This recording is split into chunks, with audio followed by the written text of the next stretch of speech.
I teach Introduction to Child Welfare, and I've done that since 2001.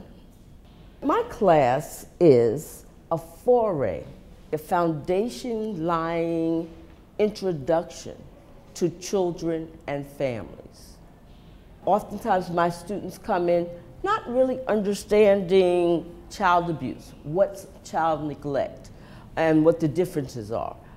Nor do they really understand the dynamics and the importance of families, even when those families appear to be dysfunctional.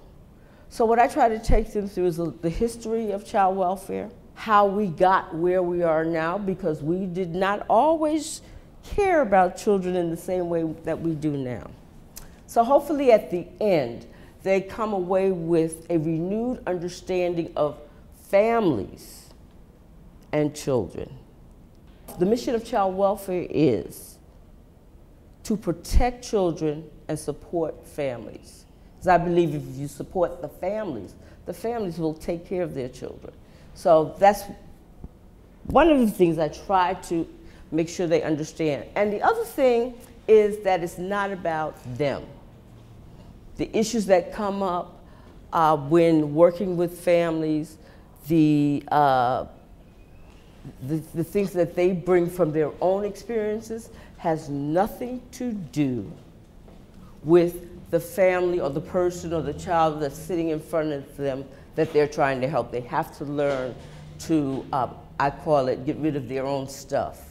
ACS, which is the Administration for Children's Services, is the New York City Child Welfare Agency. There's many, many divisions in ACS. So I work in a department that's called Family Support and Parent Services.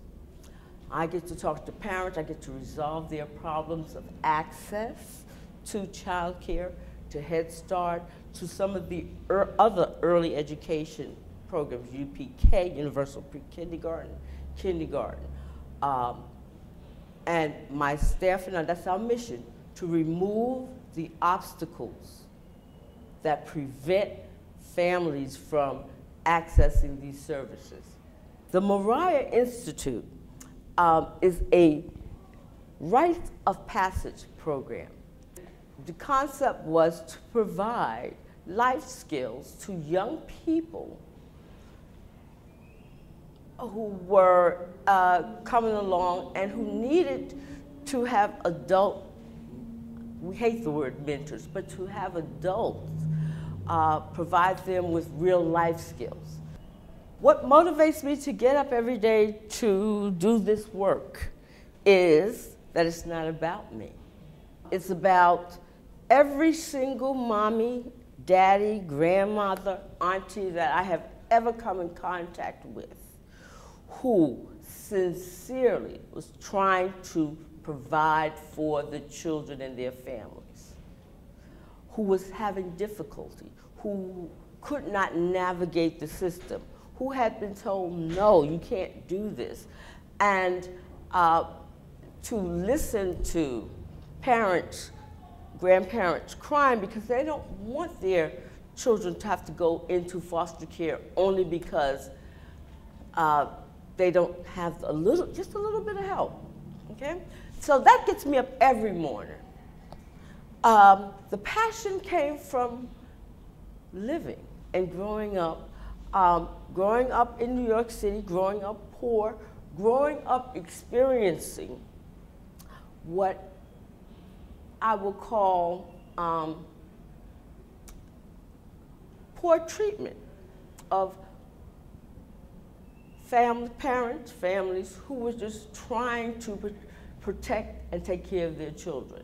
It was always very difficult. People were very judgmental about, and still are, about people who needed help. I love my students. Teaching students about this work. Sometimes it's frustrating because, again, many of them don't have experience. They come to class with their own judgments, with their own sensibilities, and we get to tear through that because in order to be fair and equitable, you have to be objective, as objective as you can. And teaching objectivity and analytical thought is difficult, especially in the sense of human services, because everybody thinks they know everything. Their thing is, well, that didn't happen to me. That's not what my family did. Oh, no. And so you have all cultures. You have, that's not what I do in my religion. And when you start to confront them with beliefs of others that they don't agree with, they shut down. And that's what I fight with.